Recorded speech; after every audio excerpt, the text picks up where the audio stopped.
મિર્ચી morning. દુનિયાના દરેક દેશમાં ચાલે એ ભાષા કઈ? દુનિયાના દરેક દેશમાં ચાલે જ એ છે પૈસાની ભાષા. પૈસો બધી જ લેંગ્વેજીસ બોલી શકે છે. દરેક માણસના ટેરવા, આંખો, મગજ પૈસાની ભાષા કળી શકે છે. આ એક ભાષા એવી છે જેણે માણસના મનમાં સરહદો ઊભી કરી છે. નાના મોટા, અમીર ગરીબ, આપણા જેવા નહીં, આપણે જેમની સાથે ઉઠીએ બેસીએ ફરીએ એ વર્ગના, આ ભેદ ઊભો કરનાર એક જ તત્વ છે પૈસો.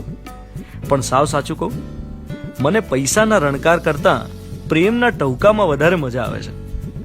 જાણું છું કે પ્રેમથી પેટ ના ભરાય, પણ તોય જરા ઊંડાણથી સમજાવું. ગયા અઠવાડિયે મારી પર એક ફોન આવ્યો. ફોન કરનારની ઉંમર, વૃદ્ધત્વ અવાજમાં વર્તાતું હતું.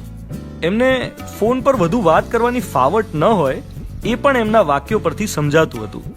પણ હું પહેલી 15-20 સેકન્ડ સુધી કળી નહોતો શકતો કે કોનો અવાજ હતો.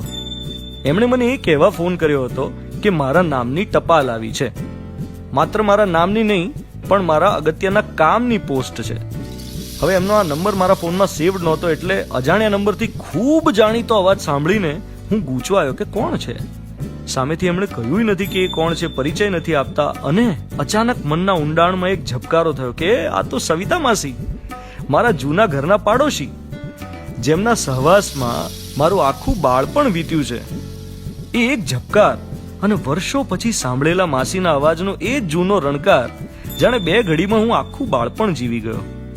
માસીના હાથના બાજરીના વડા, એમના ઘરના ચૂલાના તપેલે ગરમ કરેલા પાણીથી શિયાળામાં નહાવું, રોજ રાત્રે એમના ઘરે મારું ટીવી જોવા જવું, એમના ખાટલે જ ઊંઘી જવું, ઓટલા પર પડેલા એમના ખાટલાને નાટકનું સ્ટેજ બનાવીને નાટકો કરવા, મારા મમ્મી બહારગામ ગયા હોય ત્યારે કેમ છે બેટા કહીને મારું બધું જ ધ્યાન રાખવું, ઘરને તાળું મારીને એમના ઘરે ચાવી મૂકીને જવું, મમ્મી પપ્પાએ કદી ગુસ્સો કર્યો હોય ત્યારે માસીનું વચ્ચે પડીને બચાવવું, એમના આંગણાના લીમડાના સૂકા પાંદડાની ધૂપ કરવી, ઘર આંગણે ઉગેલા સરગવાનું શાક, ઘરના આંબાની કેરીનો છુંદો, દિવાળીમાં બંને ઘરે સાથે મળીને બનાવેલા ફરસાણ, ઓટલા ક્રિકેટ, એમની બારીના અમે તોડી નાખેલા કાચ, એમના સંતાનો સાથેની મારી ફ્રેન્ડશિપ, 5 વર્ષનો હતો ત્યારથી લઈને 30 વર્ષ સુધીના મારા જીવનની દરેક સારી નરસી ક્ષણોના એ સાક્ષી રહ્યા હોય.